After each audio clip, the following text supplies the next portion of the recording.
سلام زخبركم تخاطاتلتي مدب سبورت سينما سمرة أبزز لكم سلام انتعنان إنا تمننا نزعلة زتدالو زينا سبورت عزنا لكم قريبنا لنا سنة مكتتال تتحبس دستا سحاب سنيت رفتا نخسر النهار سينما سمرة لعلوت حلفتي كلب مانشستر يونايتد بزعبا أسلطاني روبن أموريم هلو كونتات تاغانتان زلو سمعيت نمقمقام مس قلقل تتعوتي زتا كم زكايدو تفليتو اتزدرغ بسمعيت اتوم تتعوتي جينا أبي قوني أسلطاني كم زلو زرقاقتيو أموريم أبي مود أتاسومون ساندرلاند أبي أولد ترافورد بمسعار نغانتو أزيو أقداس عوت كمزقب كوانت خالة زي بورتغالاوي أسلطاني أبي مرحينة كله أبي حمسة قطمات بريمير ليج لتتخطط العوتات كمزقب أيكالن إذا دما وانت أني حيتو بزاقانتا كساب كندي كم زخبد زاقول لحيو بفلاي إذا أسلطاني مستي لوت إي كمت زي كالة نايت أوتا قدي فلسفنو متعي عدلو أبي مانشستر حتو كوينو قصل غير والله تابتاب ESPN كم زحبرو وانا فتامي سراح عمر برادان دايركتر كعسو اغري جيسون ويلكوكسن نحلقا غانتا برونو فرناندزن كالوت ابالات مرحنتن حويسو مسغله تصاوتي تزراري بوميم ابتزت دما ناموريم زوهاب دغف اب بوتو منبارو تغنزيبام ازز تخايده زته وقعوي كونن قدمي اب لعلي اموريم زوسد وسانه كاب ابالات دمصي وي فوت نموساد استخايدو ناينبرن اموريم كساب 2027 زصنح وعل زلو خوينو ابتا خلب 12 اوارح زمل الو اوان دما جينا حجيو ميسن ماونت اتاغانتا ميتاوي تاب غون تاسلطاني كم زخونت غليصلو تخالاخالاي ماتياس ديليكتون قدم خلته سومون مس برينتفورد سلسته بحد اب تسعر الاوان ناموريم دغيفو نيرو ناموريم ناي مسغواق زخونه وسانه سير جيم راتكليفن جويل غليزرن زساتف كخونيو عمر برادان جيسون ويلكوكسن ون ابتوم بكلب استوسدو وسانيتات ايد سلازلوم ريتوم كحتتيوم نساتوم ابتا كلب زلو سمعيت نمردا بنطفت كسرحو صني حميم كلتيوم سبا سلطان اب حدا معلبي كبصحو مخالوم زلعله املخاختان خلو ما خيل والله እዚ ድማ ምስ ኣሞሪምን ምስ ተጻወትን ቀጻሊ ርክብ ንኽህልዎም ዘኽእል ኩነታት ፈጢሮም ኣለው እታ ኣሰልጣኒ ብዛዕባ መጻኢው ኣብ ተሓተተሉ እዋን ብትብዓት ምምላስ ዝመርጽ ኮይኑ ቅዲ ኣጸዋውቱ ምኽንያት ናይቲ ዝተኸስተ ሽግር ከም ዘይኮነ ብተደጋጋሚ ገሊጹ እዩ ንስራሕካ ምስ ኣነ ትፈርሕ ወጻኢታትካ ክትከፍል ከለኻዩ ኣነ ድማ ከም ዓይነት ስምዒት የብለይን ነዚ ክቕጽሉ እየ ዝደሊ እንተኾነ ግን ግጥማት ኣብ ዘይንዕወተሉ እዋን ናይ ተሰዓርነት ደዘ የብል ስምዒት እምበር ስርሐይ ናይ ምስኣን ፍርሒ ይኮነን ክብል ተዛሪቡ روبن أموريم ناب مانشستر يونايتد كمت انكولو حديث سلطاوي فلسفنان نعوت زتصمه اتحساسبان حيزي يمتيو انتخونغن دحر دارغا حد عمت اتا غانتا كاب زحلفه اوانات زتلوت اتاي تمثلن صابصابات كم زحبرو مريحنت تاكلب تጻወቲ نأموريم دغفوم كم زهابو بمغلاصوم نغزيو هداات زسفنو يمثل انتخونه ግን ኣብ ኩዕሶ እግሪ ዓለም እትወሳኒ ነገር ውጽኢትዩ ውጽኢት እንተ ዘይተረኺቡ ደገፍ ተጻወቲ ጥራሕ ንሓደ ኣሰልጣኒ ኣብ ስርሑ ከጽንሖ ኣይክእልኒዩ ኣሞሪም ብስርዓተ ኣሰላልፋ 3-4-3 ይዝፍለጥ እዚ ድማ ብተጻወቱ ቀጻልን ቀጥታውን መጥቃዕቲ ክፍጸምን ንኩዕሶ ተቋጻጺርካ ክትጻወትን ዝደረኺዩ ኣብ ስፖርት ሊዝበን እንከሎ እዚ ፍልስፍና እዚ ኣብ ዓወታም ጽወዩ እንተኾነ ግን ኣብ ፕሪሚየር ሊግ ዘሎ ተወዳዳርነትን ባህርን ፍልይ ዝበለዩ እቲ ቀንዲ ሕቶ እቶም ተጻወቲ ነስርዓት እዚ ብግቡእ ኣብ ሜዳ ከተግብርዎ ይኽእሉ ድዮም ዝብል እዩ ውጽኢት ከም ዘርአዮ እታ ጋንታ ኣብ ቁጽጽር ግጥማትን ኣብ ምፍጣር ዕድላትን ትሽገር ምህላዋ ንርእሎና ኣብ 50 ግጥማት ፕሪሚየር ሊግ ክልተ ተኸታታሊ ዓወት ዘይምምዝጋቡ ኣብቲ ዝኽተሎ ዘሎ ስትራቴጂ ጸገም ከም ዘሎ ዘመልክት እዩ ገለ ተንተንቲ ስፖርት ከም ጄሚ ካራገር ዝኣመሰሉ ካብ ስርሑ ምእላዩ ዘይተርፍ እዩ ክብሉ ትንቢት ሂቦም ኣለው እቲ ካብ ሰበ ስልጣን ክለብ ዝወጽ ሓበሬታ ከም ዝሕብሮ ኣሰልጣኒ ኣሞሪም ንግዚኡ ካብ ስጋኣት ናጻ ዝኾነ ይመስል እቲ ሓድሽ ኣካያዲ ስራሕ ኦማር በራዳን ዳይሬክተር ስፖርት ጄሰን ዊልኮክስን ምስ ተጻወቲ ብምዝርራብ ደገፎም ርግጋጾም ነቲ ኣሰልጣኒ ዝያዳ ግዜ ንምሃብ ዝዓለመ ይመስል ብፍላይ ድማ እቲ ብሰር ጂም ሪትክሊፍ ዝምራሕ ሓድሽ መሪሕነት ነቲ ንነዊሕ እዋን ዝጸንሐ ሽግር ናይታ ጋንታ ንምፍታሕ ዝያዳ ትዕግስቲ ከርኢ ዝኽእል እዩ ተጻወቲ ብፍላይ ድማ ከም ሜሰን ማውንት ዝኣመሰሉ ንኣሰልጣኒኦም ብግልፂ ምድጋፎም ነቲ ኣብ ውሽጢ እታ ጋንታ ዘሎ መንፈስ የበርትዖ። እንተኾነ ግን ኣብ ግብሪ ዝረአ ለውጢ ኣገዳሲ እዩ። እታ ጋንታ ንዝመጽእ ፈተናታት ብፍላይ ኣብ ልዕሊ ዓበይቲ ጋንታታት ከመይ ከም እትቕረበሉ መጻኢ ዕድል ኣሞሪም ዝውስን ክኸውን እዩ። ሩበን ኣሞሪም ክልተ ምርጫታት ኣለዎ። ወይ ምስቲ ዘለዎ ፍልስፍና ብጽኑዕ ደው ኢሉ ንተጻወቱ ምስኡ ክጓዓዙ ምግባር፣ ወይ ድማ ገለ ምትዕጽጻፋት ብምግባር ምስ ባህሪ ፕሪምየር ሊግን ዓቕሚ ተጻወቱን ዝኸይድ ስልቲ ምኽታል እዩ። እቲ ምስ ሳንደርላንድ ዝተረኽበ ዓወት ጽቡቕ መበገስ እኳ እንተኾነ ቀጻልነት ዘለዎ ውጽኢት ግን ወሳኒ እዩ። መጻኢኡ ዝውሰን ነቲ ዘሎ ደገፍ ተጻወቲ ናብ ቀጻሊ ዓወታት ኣብ ሜዳ ክቕይሮ እንተኽኢሉ ጥራሕ እዩ። እዚ እንተዘይተኻኢሉ ግን እቲ ሕጂ ዘሎ ደገፍ ማእዝኑ ክቕይር ብዙሕ ግዜ ኣይወስድን እዩ።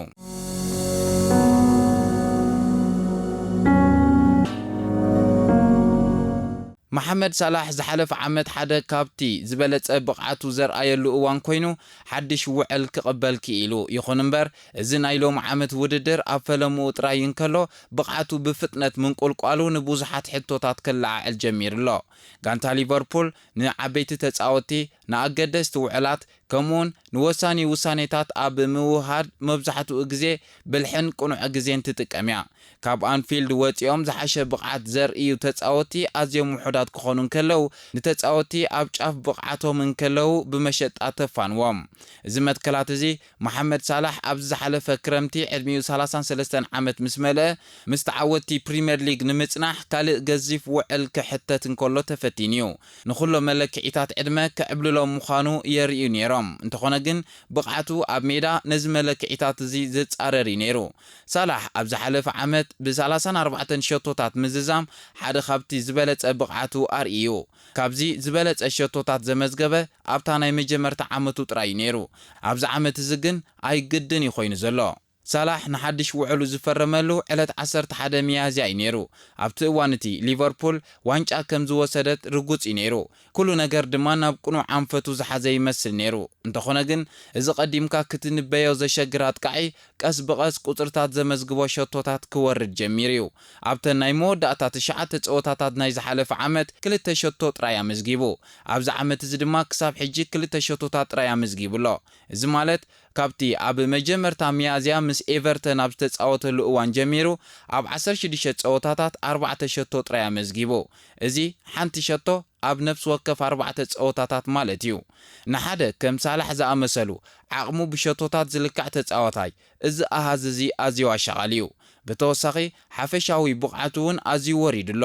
ኣብ ዝሓለፉ 17 ፀወታታት ሊግ 3 ንሸቶታት ዝኾኑ ክዓሳሱ ጥራዩ ኣበርኪቱ። ኣብዚ ኩሉ ጸገማት ናይ ሊቨርፑል ብጋህዲ ክዝረበሉ ጀሚሩ። እዚ ድማ ካብቲ ቁጽሪ 11 ዝግበር ዘሎ ድኹም ኣበርክቶ ዝያዳ ዝተጋህደ ይኸውን። ንኣሰልጣኒ ኣርነ ስሎት እዚ ክረምቲ ናይ ለውጢ እዋን እዩ ነይሩ። ሊቨርፑል ንመጀመርታ እዋን ካብ 37 ዓመታት ንኔው ተኸታታሊ ዋንጫ ንምውሳድ ኣብቲ ናይ ዝሓለፈ ዓመት ብሉጽ ምንቅስቓስ ክሃንጽ ተስፋ ተነቢሩ ነይሩ። ኣብ ክንድኡ ግን ኣብታ ጋንታ ዝወፈረ ገዚፍ ገንዘብ ንኹሉ ነገር ካብ መስመሩ ዘውፅኦ ይመስል ኣሎ።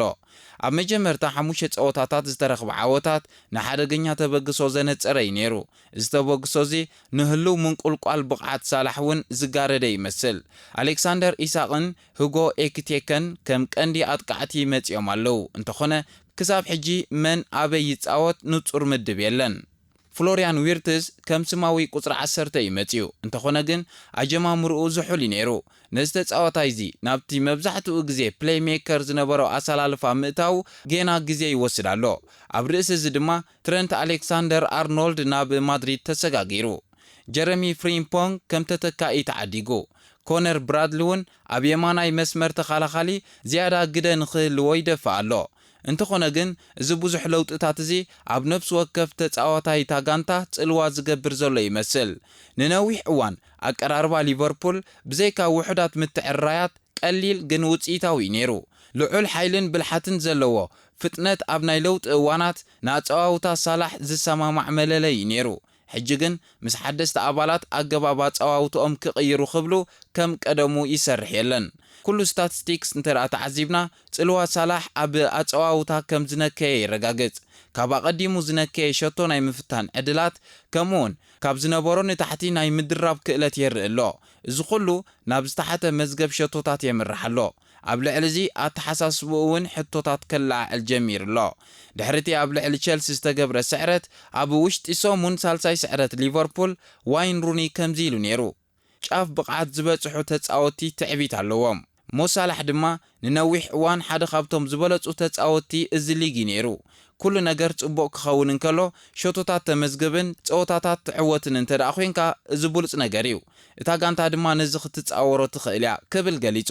ኣብ መወዳእታ ኣብ ስታንፎርድ ብሪጅ ኣብ ተወሳኺ ደቂቕ ማለት ኣብ ስቶፔጅ ታይም ዝነበረት ንመዓወቲት ሸቶ ዝጸረገ ማርክ ኩኩሬላ እቲ ብሳላሕ ክሕሎ ዝነበሮ መስመር ምክልኻል እዩ ነይሩ። ሳላሕ ካብ ገለ ናይ ምክልኻል ሓላፍነታት ናጻ ተገይሩ እዩ። ኣብዚ ጉዳይ እዚ ግን ሸለልትነት ናይ ሳላሕ እዩ ክብል ወሲኹ ይገልጽ። ሊቨርፑል ቀጻልነታ ከማጀማምራ ክኸውን እንተ ደኣ ኮይኑ ኣብ ተጻወታ ዝመጽእ ዘሎ ጽልዋታት ክትቋጻጸሮ ኣለዋ።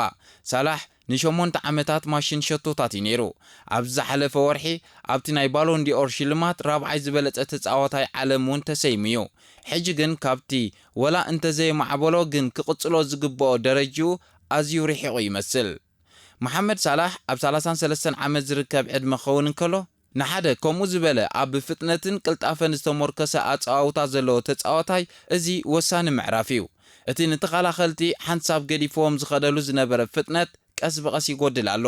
እዚ ኣካላዊ ለውጢ እዚ ድማ ብሰንኪ ክልተ ዓበይቲ ጽልዋ እዩ።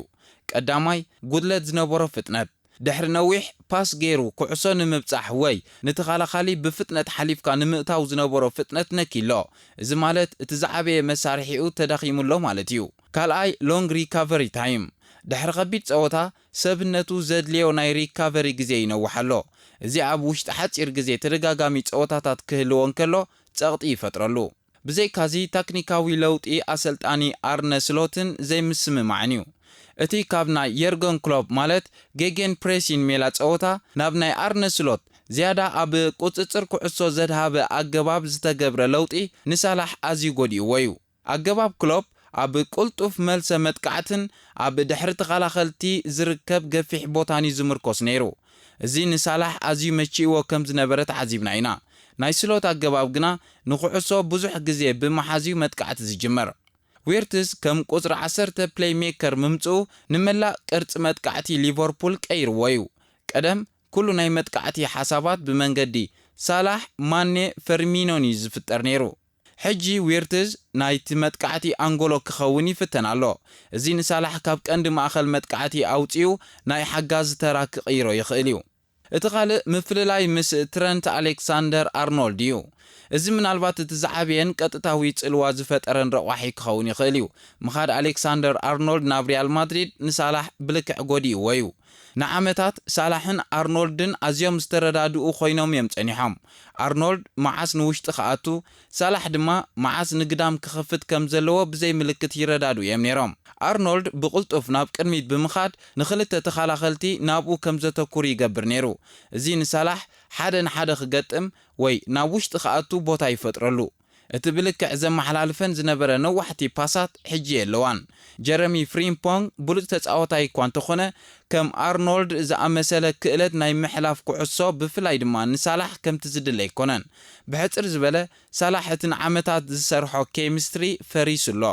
ካልእ እቲ ዝሰዓበ ስነ ልቦናዊ ጽልዋን ድሕሪ እቲ ውዕል ምፍጻሙ ብቕዓቱ አንቆልቂልዎ ዘሎ እዩ። ንሓደ ተጻዋታይ ኣብ መወዳእታ ሓደ ገዚፍ ውዕል ምፍራሙ ምቹእ ዞባ ወይ ድማ ኮንፈርት ዞን ክፈጥረሉ ይኽእል እዩ። ሳላሕ ኩሉ ኣብ ኩዕሶ እግሪ ክረኽቦ ዝኽእል ነገራት ረኺቡ እዩ። እቲ ንምዕዋት ዝነበሮ ህንጢና ጎዲሉሎ። ኣብ ከምዚ ዝኣመሰለ ልዑል ደረጃ ዘለዎ ውድድር ዓብ ፍልሊ ይፈጥር። ነቐፌታ ዋይን ሩኒ ብዛዕባ ናይ ኣተሓሳስብኡ እውን ነዚ ሓሳብ እዚ የደልድሎ። ካልእ ምምጻእ ኣሌክሳንደር ኢሳቅን ሁጎ ኤኪቴኬን ንማዓርነት እቲ መጥቃዕቲ ለዊጥዎ እዩ። እቲ ናይ ቀደም ሳላሕ ማነ ፈርሚኖ ሰለስቲኦም ዝነበርዎ ስምረት ፍሉይ ነይሩ። ሕጂ ግን ኩሉ ነገር ሓድሽ እዩ። ሳላሕ ንነዊሕ እዋን ቀዳማይ ኣማራጺ ኣብ ፊኒሸር ናይ ሊቨርፑል ነይሩ። ሕጂ እውን ምስ ከም ኢሳቅ ዝኣመሰሉ ተጻወቲ ዘካይዶ ዘሎ ቃልሲ ኣብ ኣጸዋውትኡ ጸቕጢ ፈጢሩ ክኸውን ይኽእል እዩ። ስለዚ ምጉዳል ብቕዓት መሐመድ ሳላሕ ናይ ሓደ ሰብ ጸገም ጥራይ ዘይኮነ ናይ መላእ ጋንታ ሽግር እዩ። በዚ መሰረት ሳላሕ ርእሱ ክቕይር ኣለዎ ኣብ ፍጥነት ጥራይ ክምርኮስ የብሉን ዝያዳ ኣብ ብልሕን ኣብ ውሽጢ ፔናልቲ ዝግበር ምንቅስቓስን ዘድሃበ ተጻዋታይ ክቕየር ኣለዎ ልክዕ ከምቲ ክርስቲያኖ ሮናልዶ ኣብ መወዳእታ ዘመኑ ኣብ ማንቸስተር ዩናይትድ ዝገበሮ ማለት እዩ ካልኣይ ስሎት ንኣገባቡ ክዕር ኣለዎ ንሓደ ካብቶም ዝበለጹ ተጻወቲ ዓለም ከምኡውን ዝለዓለ መሃያ ዝኽፈሎ ተጻዋታይ ብኸመይ ዝበለጸ ብቕዓቱ ከይጎደለ ጸላዊ ክኸውን ከም ዝኽእል መጽናዕቲ ክግበር ኣለዎ ምናልባት እቲ ኣገባብ ሙሉእ ብምሉእ ኣብ ዙርያ ዊርትዝ ምህናጹ ጥራይ ቁኑዕ ዘይክመስል ይኽእል እዩ ዝኸበርኩም ተኸታተልትና ብምክትታልኩም ክብረት ይሃበልና እናበልና ናይ ሎሚ ትሕዝቶ ስፖርት ኣብ ዝፈጺምናሎና ኣብ ዝቕጽል ይራኽበና ሰሰናዩ سينما سمري سمري كابيزي رابيزي حيلنا للنار فلتت حبوس دستا سحاب سنيت رفتا نخسر النهار سينما سمري عب سينما سمري تطعم زنك